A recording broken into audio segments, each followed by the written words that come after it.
Thanks so much. Rainy days like this always bring our attention to San Marco, where LaSalle Street and San Marco Boulevard are notorious for flooding. City leaders are optimistic, though, a new pump station will bring relief. Our Zach Wilcox joins us live from there, and he got an update on that progress today. And homeowners, business folks, they all want to know.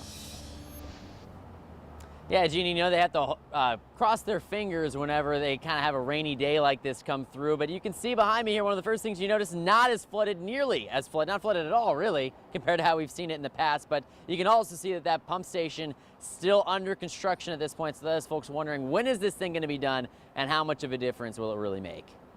Flooding, when it rains, it gets pretty nasty down here. They do close down the roads. Row House Assistant General Manager Allison Moses vividly remembers her entire room of rowing machines flooding in September, when there wasn't even a hurricane. Probably every 3 to 4 months or so, we've had to, and some of our neighbors next to us, some of the other studios here, we've had to shut our doors. Moses has a front row seat for the construction of a new pump station at LaSalle Street, capable of pumping 70,000 gallons of water per minute out of the street and into the St. Johns River. It all works on paper, right, until an event comes, and then you get to really see how it functions like in the real world. Jacksonville City Council member Joe Carlucci says phase 1 of the project should wrap up at the end of next month, meaning the station will finally be pumping water after nearly 2 years of construction.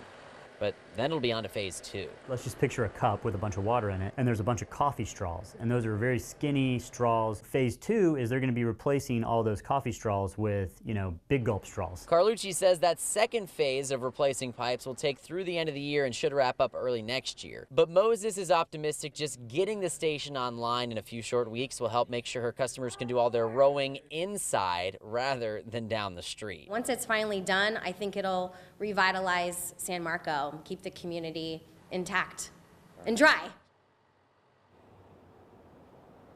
Hoping for dry, of course, and Carlucci explained that this pump station, once it is online, while this will be the biggest impact at this specific intersection, it'll also help benefit down toward Landon Park and up toward Children's Way, because right now those pump stations are having to help out down here, but once this one's online, they can kind of focus on their own areas. So it really should improve this entire corridor when we see rainy days like this one. In San Marcos, Zach Wilcox, First Coast News, on your side.